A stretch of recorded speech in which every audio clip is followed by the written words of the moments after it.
Pembangunan Ibu Kota Negara Baru atau IKN Nusantara terus dikebut oleh pemerintah. Bahkan pembangunan kawasan inti pusat pemerintahan IKN atau KIPP sudah mencapai 23%.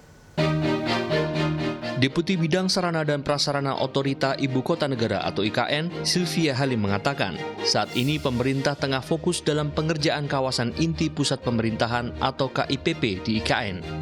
Ia menyebut hingga saat ini pembangunan sudah mencapai 23%. Sejumlah pembangunan di kawasan inti atau KIPP IKN tersebut diantaranya meliputi kantor presiden, istana presiden, hingga kantor kementerian. Dengan kelengkapan sarana dan prasarana di kawasan inti IKN, diharapkan dapat membantu percepatan untuk berbagai kegiatan yang akan dilakukan.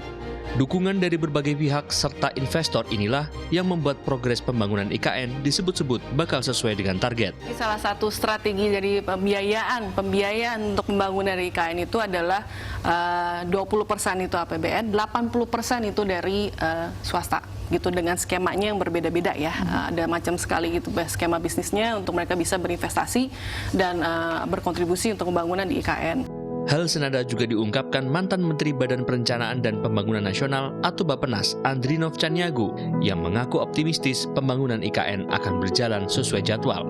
Ia juga menyebut saat ini kemajuan pembangunan IKN dinilai cukup pesat.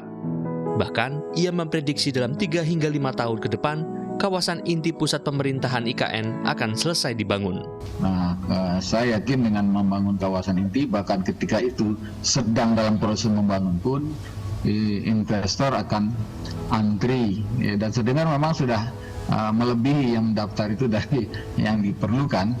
Nah, mereka akan antri untuk berpartisipasi di tempat yang ditentukan. Nah, tetapi tempat yang ditentukan itu menurut saya tidak harus berpacu dengan pembangunan kawasan inti. Sementara itu, pemerintah berencana melakukan pemindahan tahap pertama terhadap 16.000 lebih ASN serta TNI Polri ke IKN Nusantara pada tahun 2024 mendatang. Tim Liputan.